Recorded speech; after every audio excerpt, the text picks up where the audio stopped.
My son was savagely turning the key in the lock cylinder, frustrated that the heavy steel door, which he already considered his own property, wouldn't budge an inch. When he finally swore under his breath and stepped back in bewildered panic, I pulled the door open from the inside, looking straight into his face, which had gone white with terror. "Well, hello there, Darius," I said quietly, and in his darting eyes, the realization dawned. The meticulously scheduled life he had planned for himself had just collapsed. "My name is Arthur B. Caldwell. I've spent 40 years in surgery, 15 of those as the chief of trauma at Emory University Hospital, one of Atlanta's leading clinics. I'm accustomed to the sight of blood, fractured bones, and the understanding that the human body is a fragile mechanism, one you can repair, provided you have a steady hand and a cold head. But not even the most complex, high-stakes surgery, with a patient's life hanging by a thread, could have prepared me for what happened last Tuesday. They say surgeons are cynical. Perhaps we are. We don't believe in miracles. We believe in protocols, sterility, and hemostasis. 3 years ago, when I lost my Elaine, my wife, with whom I had shared the better half of my life, I thought I had lost the capacity for sharp pain. All that remained was a dull, aching emptiness in our suburban home in the Hamptons at Johns Creek. It was the house we built for the grandchildren who never came. My son, Darius, was always a late, spoiled child. Elaine and I likely shielded him too much, trying to compensate for my constant hours in the operating room and on call. He grew up to be a handsome, sharp young man, but with a subtle internal flaw, a rottenness I refused to acknowledge for too long. He loved beautiful things, expensive cars, and easy money, but had absolutely no patience for honest work. Then Shayla arrived in his life, bright, loud, with the calculating gaze of a predator. She called me Dr. Caldwell with that sickeningly sweet politeness that usually masks the shrewd anticipation of an inheritance. "Pop, you need a break," Darius had said a month ago, pouring iced-on tea on the deck. "You've been down since Mom's anniversary. Let's go to the Dominican Republic, down to Punta Cana. All-inclusive, sun and sand. Shayla and I will handle everything. All we need is your passport." I agreed. I truly craved silence, and perhaps the illusion that I still had a family. Punta Cana Airport greeted us with stifling humidity and a drone like an agitated beehive. We had 3 hours left before our flight back to Atlanta. We checked in and dropped our luggage. I felt tired, but finally at peace. The week had gone surprisingly smoothly. We had dinner together and walked along the beach. Darius was attentive, more than he had been in years. Shayla smiled, piled the best cuts of food onto my plate at dinner, and endlessly chirped about the importance of taking care of my health. Now, sitting on the hard plastic seat at Gate C-22, I replayed the week, searching for a single red flag, and found hundreds. The knowing glances they exchanged when they thought I was dozing under the beach umbrella. The way Darius constantly handled his phone, concealing the screen. The way Shayla persistently asked where I kept the house deeds. But back then, drowsy from the tropical sun and yearning for genuine connection, I dismissed it as an old man's paranoia. "Dr. Caldwell?" Shayla's voice jolted me from my thoughts. She was standing over me, shifting from foot to foot. "We are dying of thirst, seriously parched. Can you go grab some water? There's a kiosk way down at the end of the terminal." "Yeah, Pop," Darius chimed in without looking up from his smartphone. "Get that French spring water in the glass bottle. You know Shayla gets heartburn from the local stuff. And maybe some roasted pecans." He handed me a $20 bill. His hand felt cold, despite the heat of the terminal. Go yourselves. You're young, I countered weakly, not wanting to move. Pop, please. A whiny note entered Darius's voice, the same one he used as a child when begging for a new toy. I have to send an urgent work email, and Shayla needs to use the restroom. We'll watch the bags here. He shoved the cash into my hand with an insistence that suggested his life depended on it. I sighed, took the bill, and grabbed my old backpack with my carry-on items. Fine, sit tight, don't go anywhere. Of course, Pop. We'll be here. I slowly shuffled through the crowd of tourists. The line at the cafe moved agonizingly slow. Ahead of me was a family with 3 fussy children who couldn't choose their ice cream. I watched them and felt a sudden, sharp pang of sorrow. I remembered little Darius, holding my finger with his tiny hand. Where did that little boy go? At what moment did he turn into this nervous man with the shifty eyes? At least 15 minutes passed before I paid for 2 bottles of premium mineral water and a small bag of almonds. The change, a few loose coins, jingled in the pocket of my linen pants. I headed back to Gate C-22, navigating between suitcases and carts. Well, here's your water, I began, before reaching the seats. Took forever. The words caught in my throat. The seats were empty. No Darius, no Shayla, and no sign of their bright, small carry-on suitcases. Only a glossy magazine Shayla had been flipping through lay on the floor, crumpled under someone's sneaker. I stopped. My first thought, they went to the restroom. They said they would. I sat in my spot and placed the bag with the water on the floor. 5 minutes passed. 10 minutes. An unpleasant pressure began to build in my chest. Tachycardia, an old acquaintance. I pulled out my handkerchief and wiped my forehead. Where were they? I reached into the side pocket of my backpack for my phone to call my son. Empty. I frantically patted the other pocket. Empty. A professional habit. Regaining composure.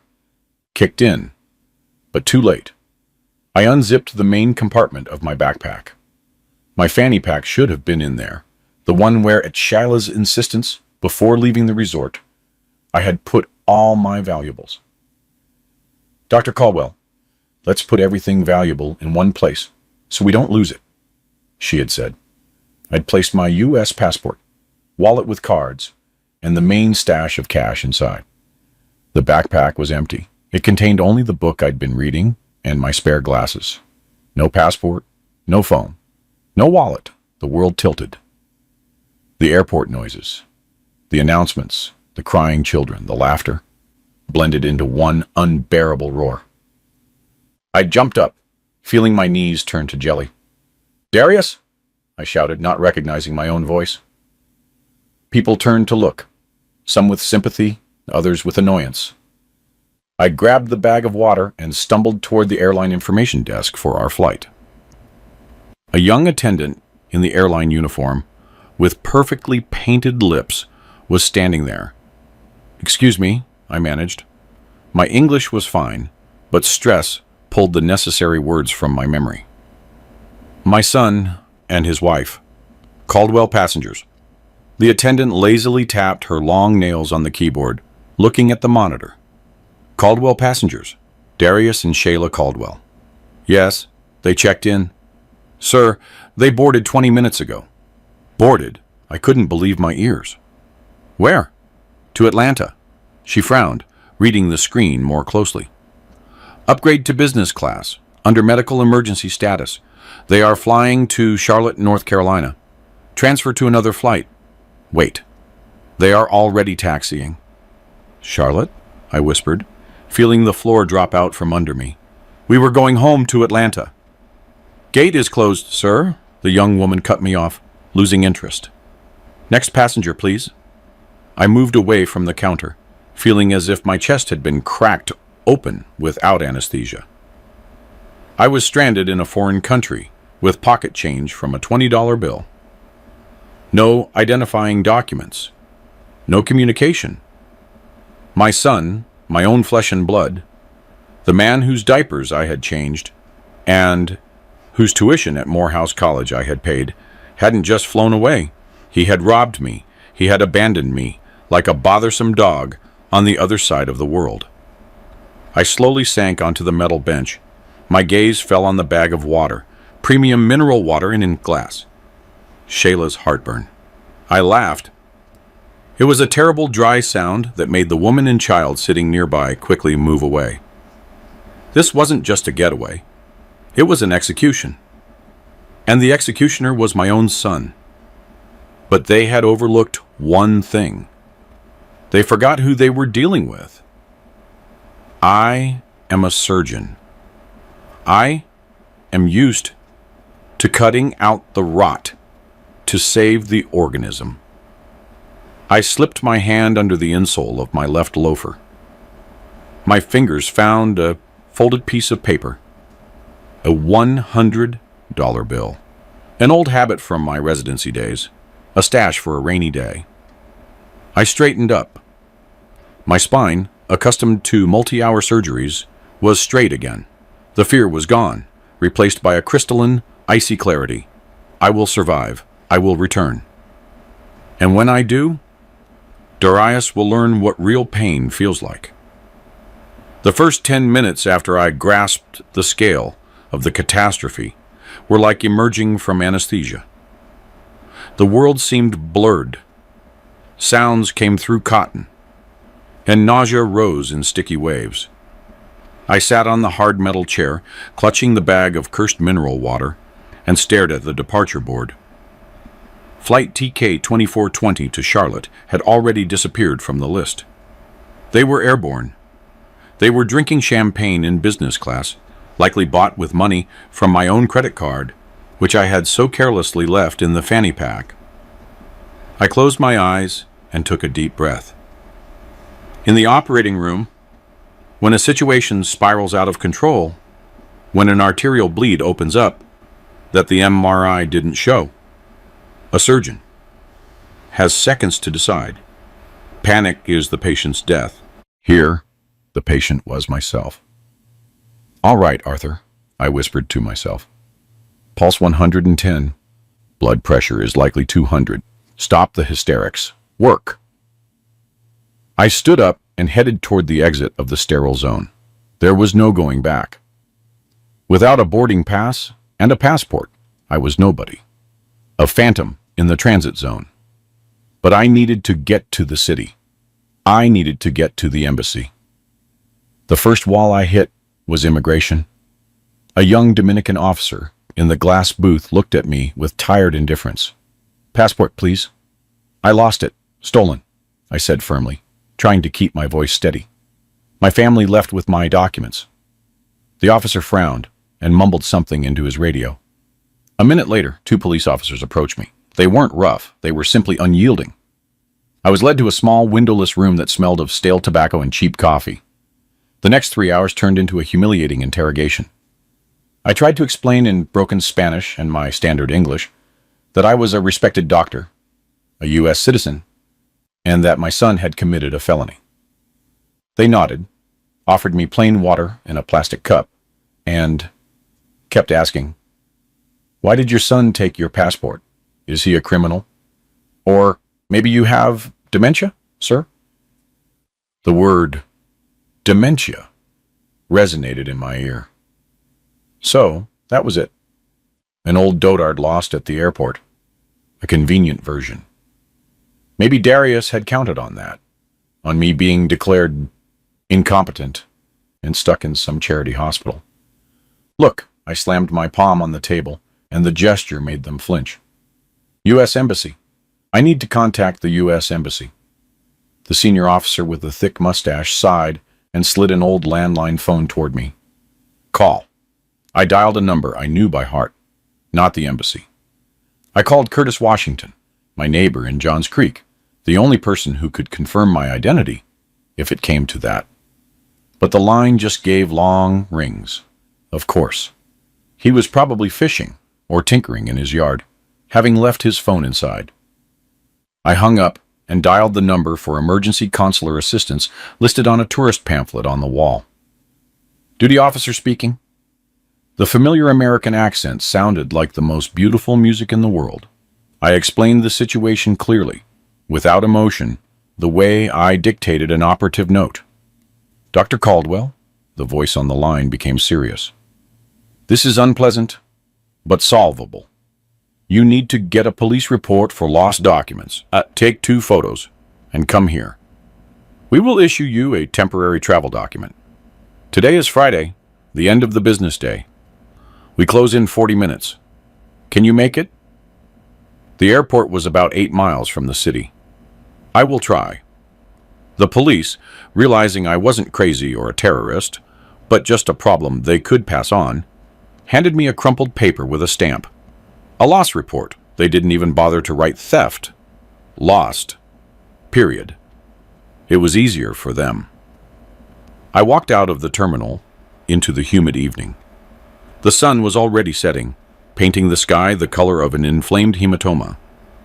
I had a police report, $100 in my shoe, and 40 minutes. The T drivers at the exit swarmed like vultures. "Taxi, my friend. Cheap price, Santo Domingo Center. $50. $50, half my capital." I walked up to the oldest driver, who was smoking, leaning against the hood of a beat-up Toyota. "U.S. Consulate. No more.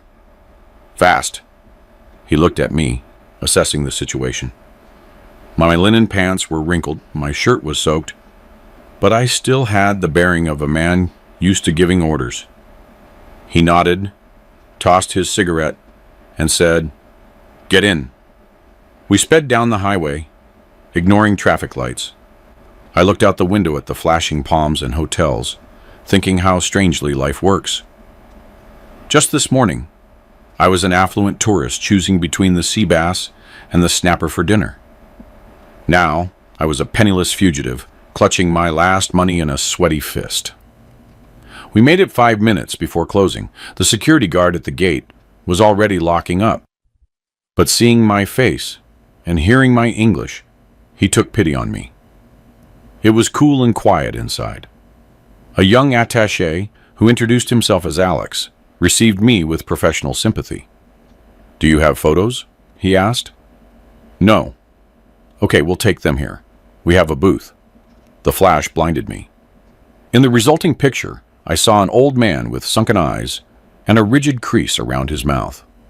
Was that really me? The procedure took an hour. Alex typed. I signed. "Dr. Caldwell," he said, handing me the document with my photo and the official stamp. "This is your TTD. It's valid for 15 days. You can only use it to enter the United States. You'll have to buy the ticket yourself. Do you have the funds, or should we contact relatives?" The mention of relatives made me flinch. "No," I cut him off. "Don't bother my relatives. I'll manage." Alex looked at me with doubt, but remained silent. "Tell me, Alex," I asked at the door, "if I buy a ticket now, when is the next flight?" "There's a charter flight tonight to ATL on a budget airline. Leaves at 3:40 a.m. Looks like there were still seats." "Thank you." I stepped out onto the street. Darkness had enveloped Santo Domingo. I had $70 left. The TD driver had taken 30. A ticket on the next flight was clearly going to cost more, but I had another resource, an immaterial one. In the inner pocket of my jacket, which neither Darius nor the police had checked, lay a small old leather notebook. I didn't trust important numbers to smartphones. In it was the number for Marcus, a former patient I had operated on 10 years ago. A complicated spinal fracture after a motorcycle accident. I had spent 8 hours putting him back together, piece by piece. Marcus now lived in the Dominican Republic, involved in some sort of construction business. He called me every year on the anniversary of his 2nd birthday. I found a payphone. I had to break $1 at the nearest kiosk by buying a pack of gum. The phone rang long and slow. "Hello?" The voice was hoarse and cheerful. Music was playing in the background. "Marcus, it's Caldwell. Arthur Caldwell." Silence. The music faded. Deplored Arthur Caldwell. I can't believe my ears. What brings you here? Vacation. Marcus, I need help. I'm in Santo Domingo, at the embassy. I have no money, no phone, and no documents except a temporary one. I need a ticket to Atlanta tonight. He didn't ask a single question. No why, no how. Stay right there. Send me your geolocation. Ah, hell, you don't have a phone. Wait. Stand by the embassy gates. Black Cadillac Escalade, license plate 77. I'll be there in 20 minutes. Half an hour later, I was sitting in the leather interior of the SUV. The air conditioning seemed to freeze not only the heat, but the last remnants of my soul. Marcus, broader in the shoulders and graying, handed me a new iPhone in a box and a thick wad of cash, euros, which I immediately converted in my mind to dollars. Doc, he said, looking me in the eye, you gave me the chance to walk. He nodded toward the money. That's nothing. I already booked your ticket online. Business class, 3:40 a.m. departure. My driver will take you to the airport and walk you to the gate. I took the phone. I took the money too. False pride was a luxury I could not afford right now. I'll pay everything back, Marcus. You insult me, Dr. Caldwell. Who did this to you? I looked out the window at the night city. Metastasis, Marcus. Family, metastasis. I have to operate. The flight passed in a haze. I didn't sleep, even though the seat reclined into a bed. I drank black coffee and stared at the black sky outside the window. In my head, Darius's plan was developing like an X-ray image. Why did they take the phone? So I couldn't block the accounts. Why the passport? So I couldn't fly back immediately. Why Friday night? To buy the weekend, while bank and government offices were operating at half speed. This wasn't a spontaneous hysterics. It was a cold-blooded operation to remove a father from a life. Atlanta greeted me with rain. The city was crying gray tears, washing the tropical dust from me. At immigration, the officer scrutinized my TTD, checked the photo against the database, and made a call. I stood there, clenching my jaw. Go through, she finally grumbled. I walked into the arrivals hall. It was 7 a.m. I inhaled the damp Atlanta air, smelling of exhaust fumes and wet asphalt. Never had that smell seemed so sweet. A comfortable taxi carried me along I-85 GA 400. I looked at the familiar landscape, the shopping centers, gas stations, and pine forests. My world. The world my son tried to steal from me. We pulled up to the gated community, the Hamptons at Johns Creek. The security guard at the checkpoint, seeing me in a taxi, raised the barrier in surprise. Dr. Caldwell, we thought you were taking another week off. Darius was here yesterday moving some things out. Said you were going to be delayed. My heart skipped a beat. Things? What things, Sergeant? The guard hesitated. Well, a moving truck, some Boss Electronics. I didn't ask. He's your son, right? Thank you, Sergeant. The tinny stopped at my gate. The wrought iron fence, behind which stood my house. A 2-story brick beauty with a bay window that Elaine and I had spent so long choosing. I paid the driver and stepped out.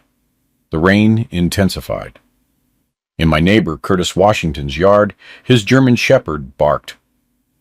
Curtis, in old camo gear and rubber boots, emerged from behind his shed. Seeing me, he dropped his watering can.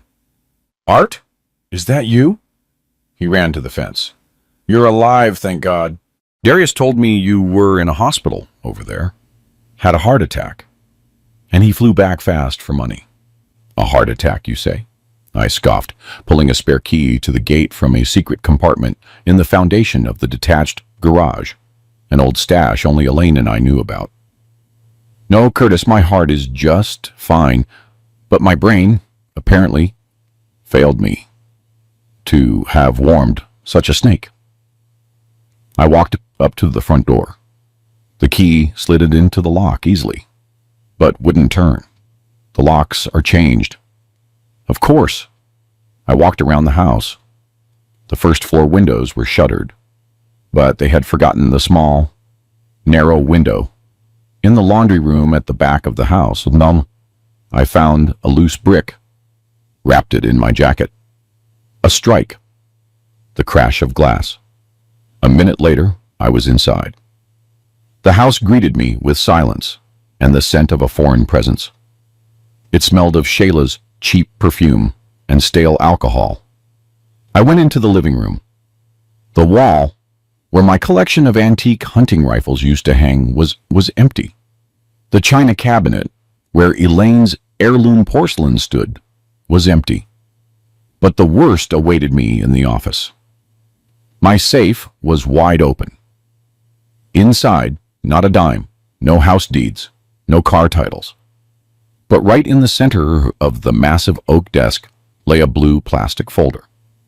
I opened it. A quitclaim deed.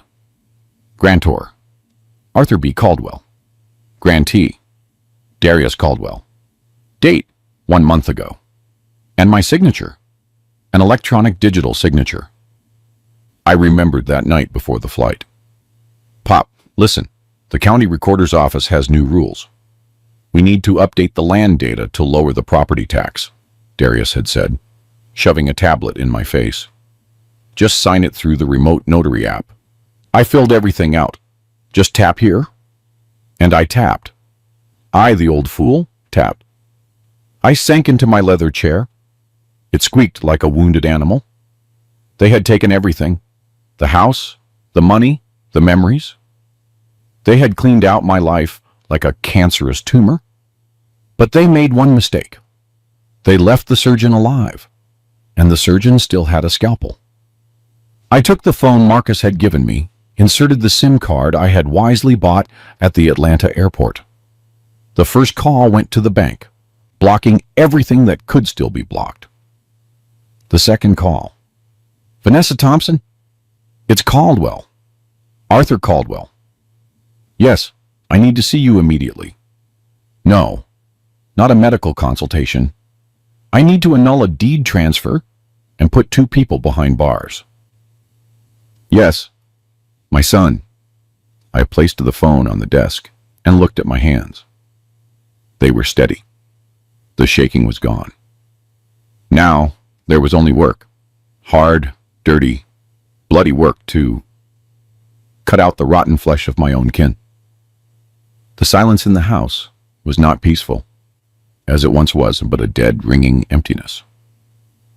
The kind of silence emergency room doctors dread.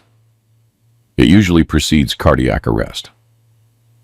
I walked through the rooms, noting the damage with the meticulousness of a pathologist. They weren't just robbing, they were ransacking.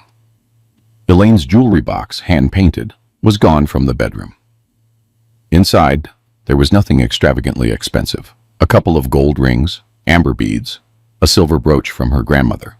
But to me, those things were worth more than all the gold reserves in the country. Darius knew this. He knew I kept them like relics, sometimes taking them out just to hold them and feel the warmth that seemed to still emanate from the metal and the stone. Now, there was only emptiness. In the office, besides the broken safe, my prized vinyl collection, Deep Purple, Pink Floyd original pressings I had collected since the 80s, was gone. Even the expensive Japanese fishing rods from the storage room were missing. My son had cleared out everything that could be quickly sold on eBay or pawned. This was not a strategic expropriation of his inheritance. This was the desperate agony of a junkie or a gambler who needed cash now. I brewed myself a strong cup of coffee.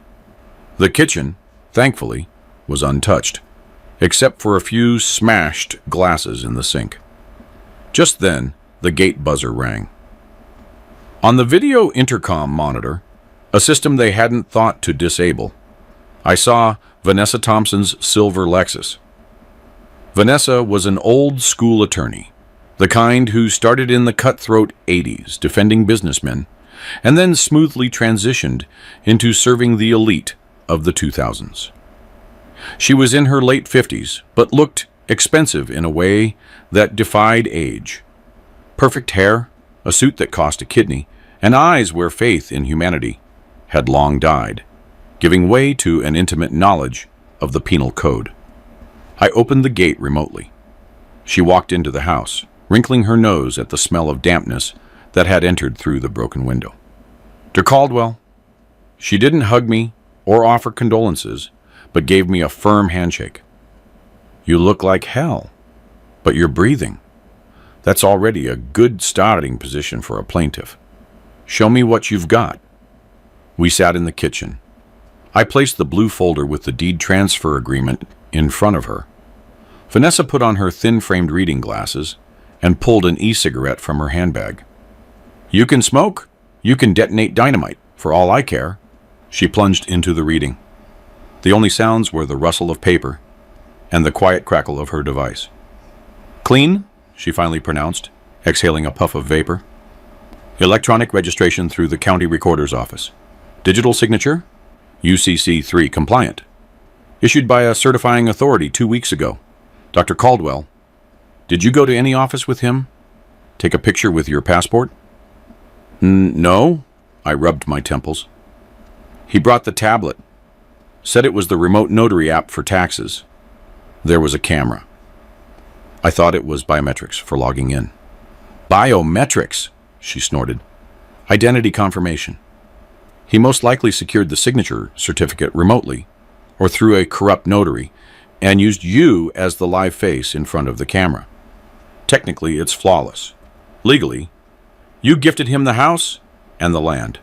3/4 of an acre of prime Johns Creek land and 4,000 square feet of living space. So, what now?" My voice was hollow. "Do I vacate?" Vanessa took off her glasses and gave me her signature viper stare. "You vacate if you hire a law student. With me, we go to war. 1, the transaction is fraudulent. 2, undue influence and deprivation. 3, theft of documents and abandonment in a foreign country. That's a felony. And that provides a beautiful backdrop for the civil case. Judges are people too, Dr. Caldwell.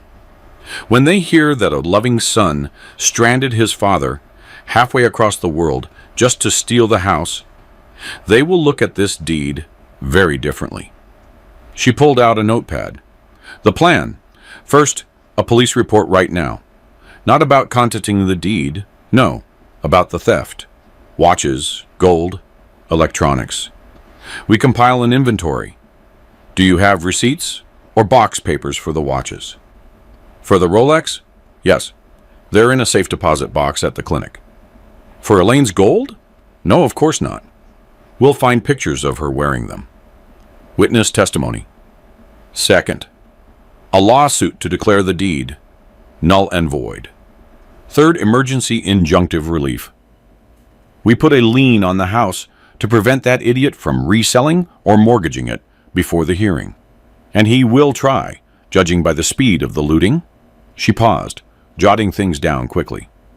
"Dr. Caldwell, I have to ask, this is your son. If we unleash the full force of the law, he could go to prison. Real time. Grand theft. Serious fraud. Are you prepared to go all the way? Or will your heart fail? Halfway through, and we settle." I looked out the window. The rain had stopped, but the sky remained leaden. I remembered my wife's empty jewelry box. I remembered that moment at the airport when I realized I had been erased from life for $20.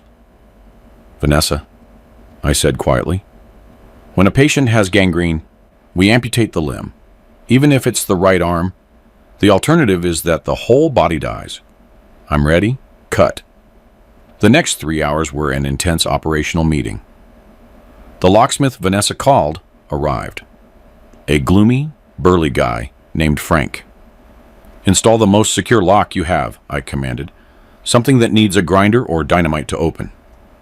I'll put in a multi-point guardian with rekeying and a reinforced strike plate, Frank grumbled, drilling out the old cylinder. It'll be like a bunker. While Frank screamed with the drill, Vanessa and I compiled the inventory of missing items. The list was extensive. Rolex Submariner, a gift from colleagues for my 60th birthday, valued at $50,000. Diamond earrings, another $30,000. Cash from the safe, around $10,000. Guns, a Beretta 12 gauge, and an old Remington rifle. Ah, the weapons are excellent, Vanessa smiled predatory. Illegal firearm transfer. That's a serious felony. 3 to 7 years in federal prison. That's our joker. If he didn't sell them officially to a gun shop, but sold them off the books, he's already halfway to a jail cell. By evening, Vanessa left, carrying a folder with signed powers of attorney and complaints. Frank finished his work, handed me the new heavy keys, and received his $2,000 in cash. Boss, he said in parting, wiping his hands on a rag, I also installed a mechanical block on the main gate. The remote won't work until you pull the pin from inside. No unwelcome guests. I was left alone. The house was locked. The first floor windows were shuttered. I felt like the commandant of a besieged fortress. But we had one more thing to do. I went out onto the porch and walked to the fence separating my yard from Curtis Washington's. Curtis, I called softly. A light was on in his window.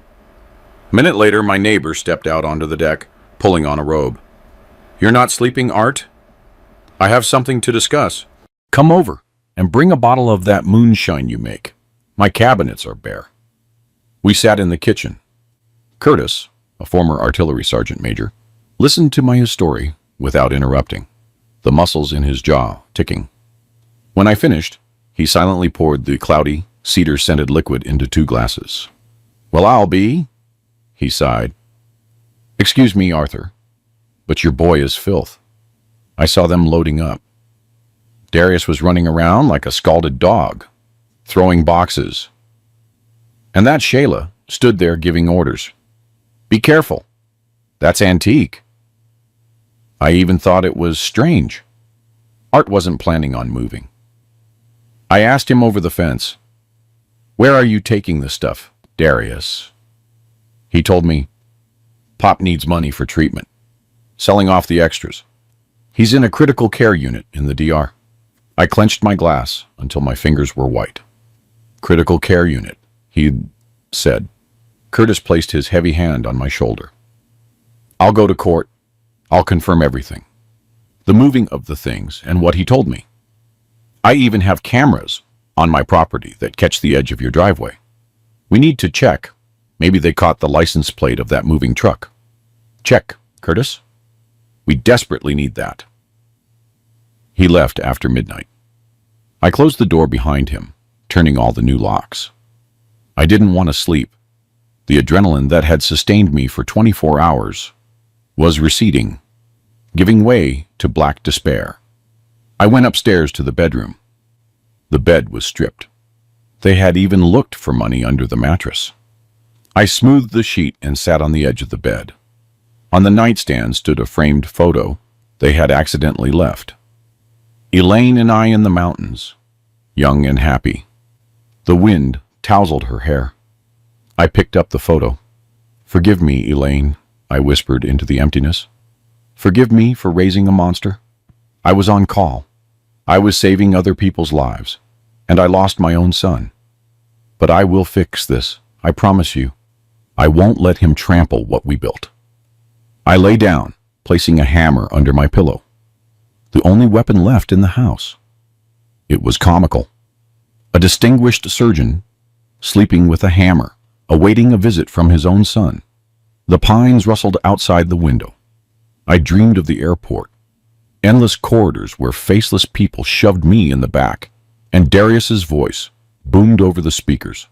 Passenger Caldwell, Your exit to nowhere. 2 days passed. 2 days of silence and preparation. I bought groceries and restored my SIM card. It turned out Darius had blocked my old number, but my passport data allowed me to reclaim it. Vanessa called to say the police report had been accepted, an investigator assigned, and the lawsuit filed in the county superior court. The lien on the property would be imposed any day now. On Tuesday evening, around 6 p.m., I saw headlights through the window. Shayla's white Mercedes pulled up to the gate. Behind it was that same moving truck. They had returned. I felt my pulse quicken, but my hands remained steady. The show is starting, I thought, walking to the gate control panel and making sure the mechanical lock was engaged.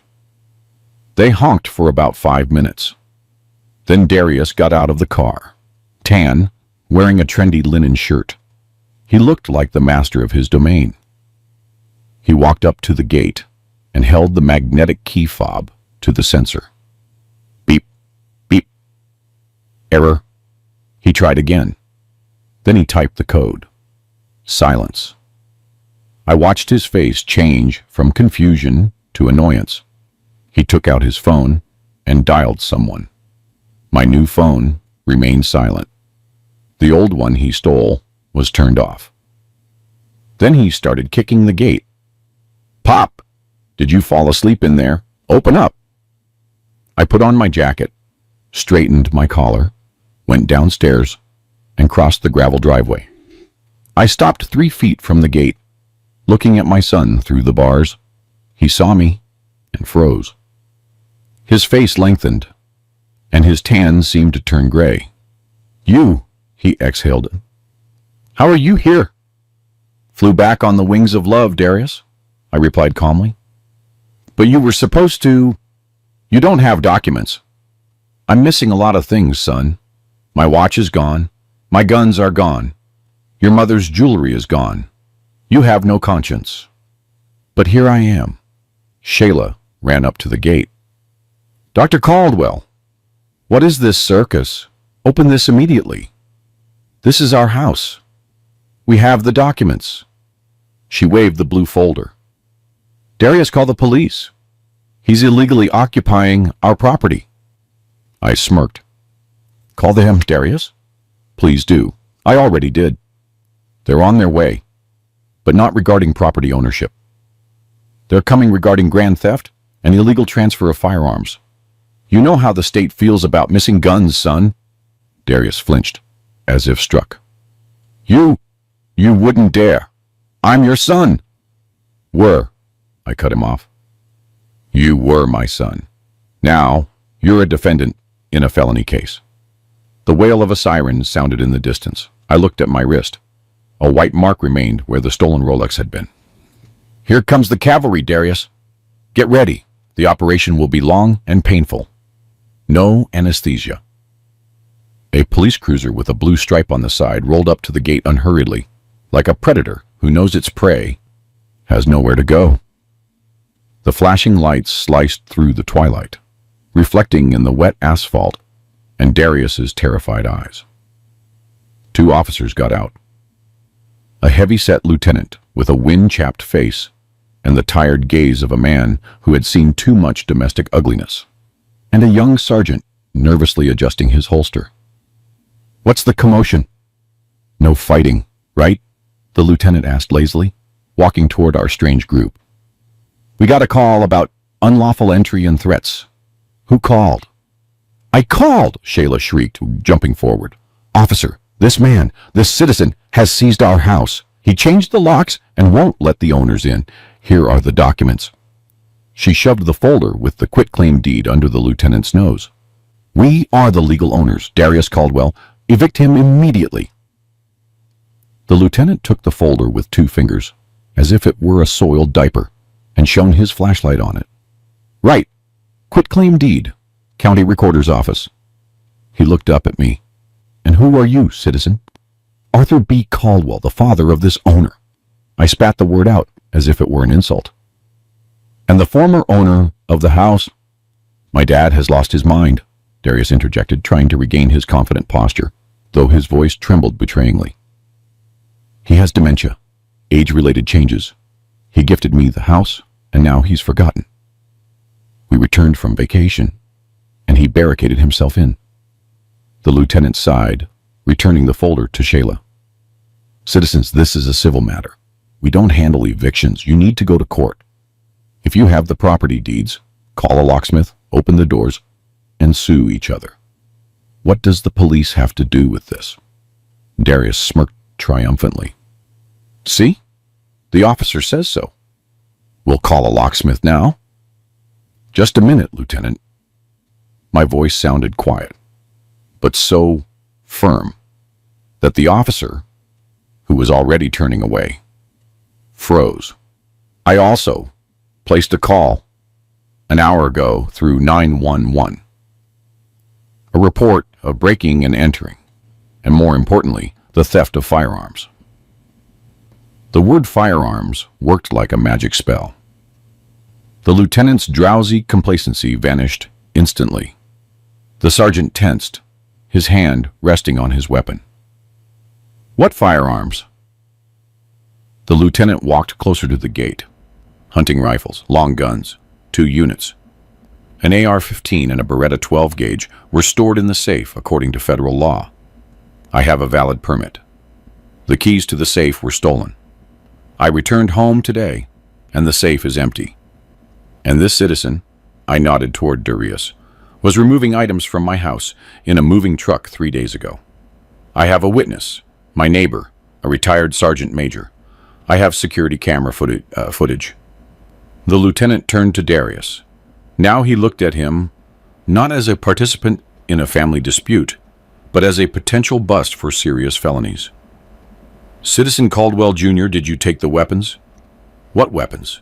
Are you crazy? Darius backed away, his face flushed with red blotches. I was just moving my things. Old junk. I didn't touch the safe. The safe was opened, I stated clearly.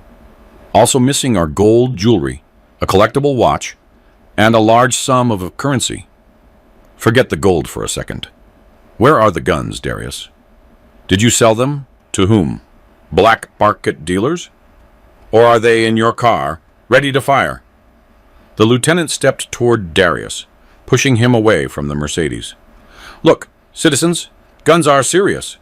Felony theft of a firearm. Up to 7 years. We need to inspect the vehicle. You don't have the right, Shayla shrieked. You don't have a warrant. Under suspicion of firearms possession. A warrant is not needed, the lieutenant barked. Sergeant, call the witness. Get the neighbor over here. Curtis Washington, who was, of course, coincidentally walking his dog near the fence, approached readily. The inspection of the car yielded nothing.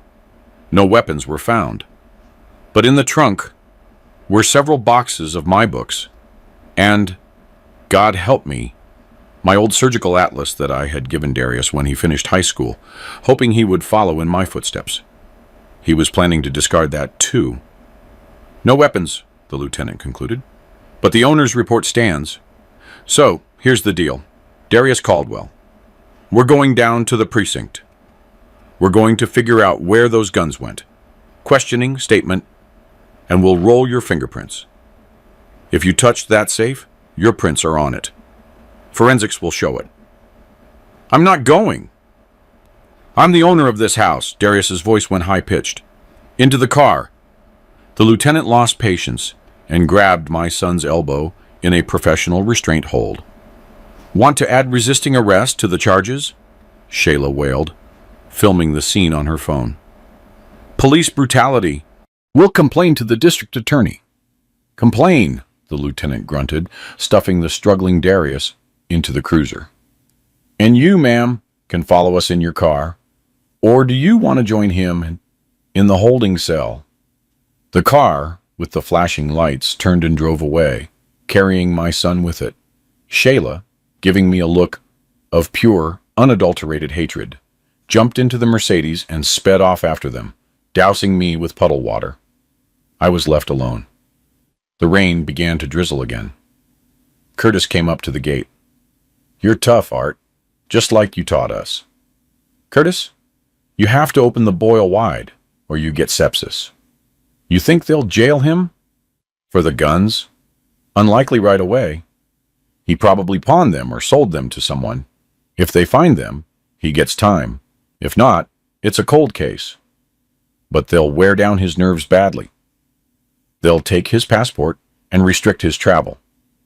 That means he can't run overseas when he realizes he's lost." I returned to the house, feeling not triumph, but a terrible, universal exhaustion. My hands trembled again, the crash after the adrenaline rush. I poured myself the whiskey Curtis had brought and drank it in one go, like medicine. The next 3 days were trench warfare. Darius was released toward morning. Shayla's lawyer, or perhaps her wealthy father I tried not to think about, had worked quickly. The weapons were not found. Darius, of course, denied everything, claiming his father had lost or hidden them to set them up.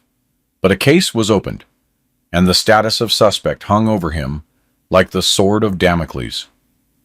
However, they opened a second front, informational. On Wednesday morning, my former head nurse, Tamika Jones, called me. "Dr. Caldwell, are you okay?" "I'm fine, Tamika." "Why, what's going on?" "Well, my granddaughter showed me on Instagram and in our Johns Creek Community Facebook group. Your daughter-in-law is posting some things." I asked for the link. I didn't have social media, but I opened the browser on my computer.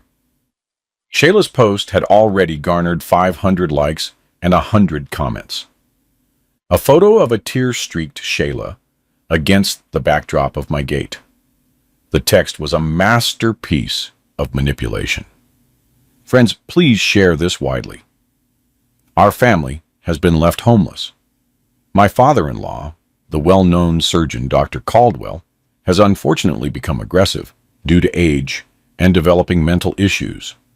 My husband and I took him on vacation, caring for him. He himself, during a lucid moment, signed the house over to his son, understanding he couldn't manage. But yesterday, he forgot us. He attacked us, called the police, and accused his own son of theft. We are sleeping in the car. I'm pregnant. We have nowhere to go. The police are useless because of his connections. Help us find recourse against this tyrant. The comments were predictable. How awful. Old people are completely losing it. Poor girl. Is this the Caldwell surgeon? I heard he used to take bribes. Reading it, I felt as though I were being covered in sewage through the monitor screen. I, who had saved thousands of lives, had become a neighborhood crazy person and a tyrant. I went to the Publix to buy bread. The cashier, who always greeted me with a smile, avoided my gaze and silently scanned my purchases. The neighbor across the street, seeing me, quickly ushered her children inside. Isolation. They were creating a vacuum around me, hoping I would break under public pressure. In the evening, Vanessa arrived. She was angry. "Did you see that nonsense online?" I read it. "We can file a defamation suit, but it will take forever. We need something else right now." Mr. Caldwell. I received Darius's bank statements and the title transaction records. She placed a thick folder on the table. "You better sit down and pour yourself some of that whiskey." "What is it?" I hired a private investigator to understand the motive. Why the rush? Why the felony with the stolen passport? Why not just wait until you, well, die a natural death? Your son is bankrupt, Dr. Caldwell. Completely, totally, catastrophically bankrupt. She opened the folder. 18 months ago, he got involved in some murky cryptocurrency investment scheme. He mortgaged his condo in Atlanta, the one you gave him for his wedding. The money vanished. He tried to win it back, started taking payday loans, and then borrowed from serious people. Not banks, Dr. Caldwell. People who collect debts with blowtorches. My vision blurred. How much? By my estimate, about $400,000 in principal, plus interest that accrues daily. The repayment deadline was a month ago. Apparently, they gave him an ultimatum. The money or his life? Literally. And he decided to pay for it with my house. The house is worth, say, $800,000. That would cover the debt, and he'd still have enough left for a comfortable life. The plan was this: execute the deed transfer, fly you to the Dominican Republic, strand you there without documents so you'd be stuck for a month or two. During that time, he sells the house. He likely already had a buyer lined up with a discount for urgency, pays off the debts and disappears. When you return, the house is gone, the sun is gone, gone with the wind. And Shayla? Shayla knows more than that. I think she was the engine. She also has outstanding credit card debt. They are two peas in a pod. I stared at the figures in the report. The loan dates, the amounts, the interest. It was a clinical case history. The history of a personality's degradation. My son didn't just want to steal the house. He had effectively ordered my murder. He had condemned me to destitution in a foreign country, knowing I had a heart condition, knowing I could simply die from the stress. And for him, my death would have been the perfect outcome. No plaintiff, no case. There's one more thing, Vanessa's voice dropped to a whisper. Browser history. We managed to gain access to his cloud storage.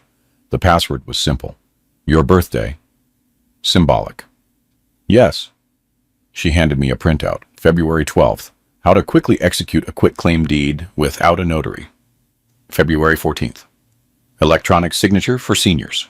Risks. February 20th. Life expectancy after heart attack.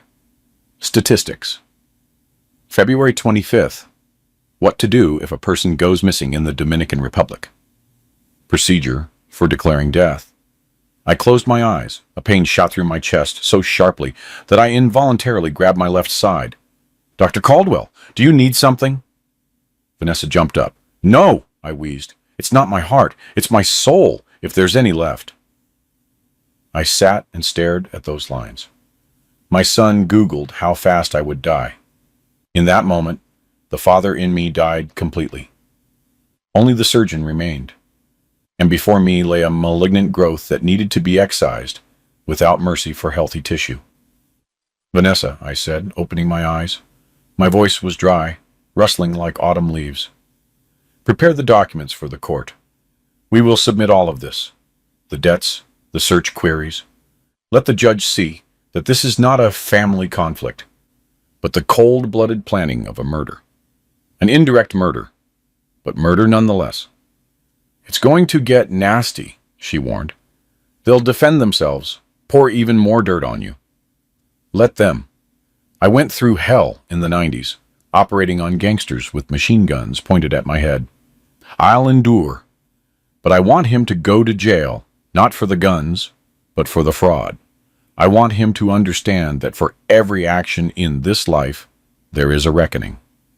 The hearing for the injunctive relief was scheduled for Friday. The judge, a woman in her 40s with a weary face, quickly leafed through Vanessa's motion. Threat of property alienation? She asked without looking at us. Your Honor, the defendant has catastrophic debts, which are confirmed by credit bureau reports. Vanessa spoke clearly and emphatically. He has already tried to remove property from the plaintiff. There is a risk that the house will be sold to third parties in the coming days. The judge imposed the lien on the house immediately. That was the first small victory.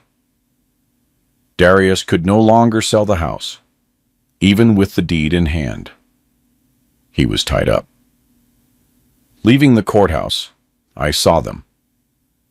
Darius and Shayla were standing by their Mercedes. They looked worn out. Apparently, The creditors had begun to press harder. Darius was smoking nervously. Shayla was furiously typing something on her phone.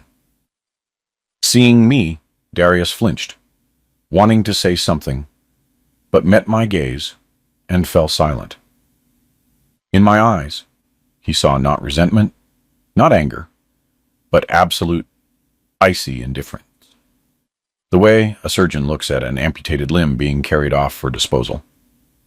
That same evening, Curtis Washington called me. "Art, you've got uninvited guests." "Who?" "Some tough-looking guys in a black SUV are circling the gate, ringing the buzzer. I got my rifle out just in case." I looked at the monitor.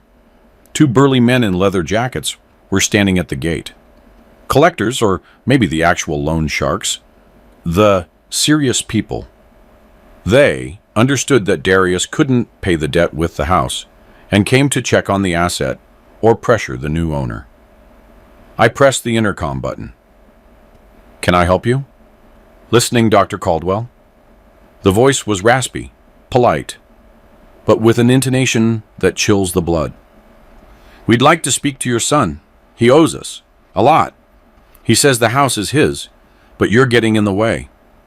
"Darius isn't here," I replied calmly. "And the house isn't his. The house is under court order. The transaction is being contested as fraudulent. So, fellas, you came in vain.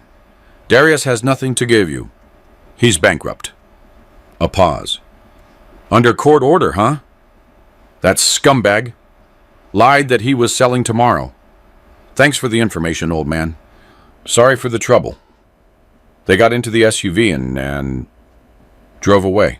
I realized I had just signed my son's death warrant, a fate far worse than prison time. Now he would be hunted not by bailiffs, but by men who recognized no penal code. And what was most terrifying, I didn't feel sorry for him. I thought only of protecting my home, the fortress Elaine and I had built, the last bastion of my life. The main proceedings began. Darius's lawyer, a slick type with shifty eyes, tried to play the card of my incompetence.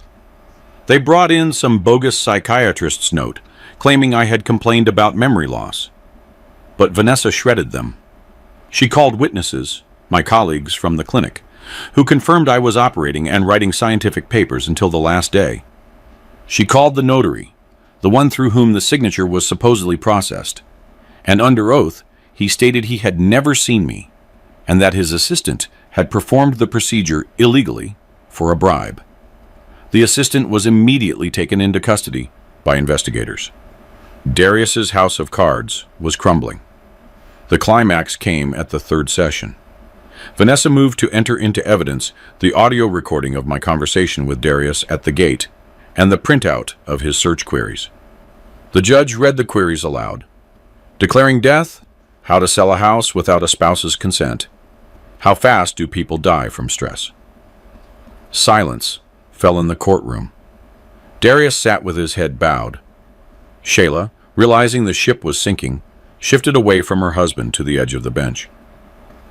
"Plaintiff, do you confirm your demands?" the judge asked. I stood up. "Your Honor, I ask not only to declare the transaction null and void. I ask that the case materials be forwarded to the district attorney for the initiation of criminal proceedings regarding attempted grand theft and fraud. This is not a son. This is a criminal who planned my physical elimination by creating intolerable living conditions." Darius jumped up. "Pop, don't pop! They'll kill me." He started to cry. Not the tears of a repentant man, but the tears of a cornered coward. "Pop, I have debts. They started the meter. If I don't pay, they'll cut me to pieces. Pop, help me. Withdraw the complaint. Give them the house. I'll earn it back later. I promise I'll pay you back." I looked at him. My boy, whom I taught to ride a bike, whose scraped knees I treated, whom I loved more than life. And I felt nothing. The nerve was dead. The tissue necrosis was complete. "You made your choice, Darius," I said loudly, so the entire room could hear. "You chose money over your father. Now pay your dues. And the house? I won't give you the house because the memory of your mother lives in it. And I will not allow you to drink that memory away." The judge struck the gavel. The court withdraws to chambers for deliberation. The verdict was predictable. The deed was declared void. The ownership was returned to me. The materials were handed over to the investigative committee. Darius was arrested right in the courtroom. New facts about the stolen weapons had surfaced. One of the guns was found with a fence, who turned him in. As the convoy led him away, he screamed, "You'll be cursed! You are not my father!" I walked out of the courthouse onto the street. It was spring, the sun was shining, and buds were bursting into sticky green leaves on the trees. Life went on. Shayla approached me. She was pale. Her makeup was streaked. "Dr. Caldwell, I didn't know. He forced me. Can I stay with you? I have nowhere to go. Those people, they're looking for me too." I looked at her, the woman who had written terrible things about me online, who had encouraged her husband to abandon me in the Dominican Republic. "No, Shayla." "But I'm carrying your grandchild," she cried, playing her last card. "If that's true," I said, opening the door of the waiting taxi, "then I hope that child never learns who its parents were. And if he is born, file for child support. They pay wages in prison now, making license plates." I got into the car and gave the address. The Hamptons at Johns Creek. Home. That evening, I sat on the back deck. Curtis was grilling ribs in his yard next door. The delicious smoke drifted over the fence. My house stood solid, reliable, washed clean of the foreign presence. I got my watch back. The police found it at a pawn shop. I put it on my wrist, feeling the familiar weight. Tick-tock, tick-tock. Time moves on. I was alone. I didn't have a son. And I didn't have grandchildren. But I had my conscience. I had my honor. And I was alive. And for a surgeon who had just performed the most difficult operation of his life, amputating his own heart to survive, that was more than enough. I'm really glad you're here and that I could share my story with you. If you liked it, show me by liking the video and subscribing to my channel. Let's see how many of us there are. Write in the comments which city you're watching from and what time it is. I'm so curious to know where all you wonderful people are tuning in from. If you want to support me a little extra, you can also send a small donation. I share new life stories for you every single day. And now, 2 of my most popular stories will pop up on the screen, so you can choose what to watch next.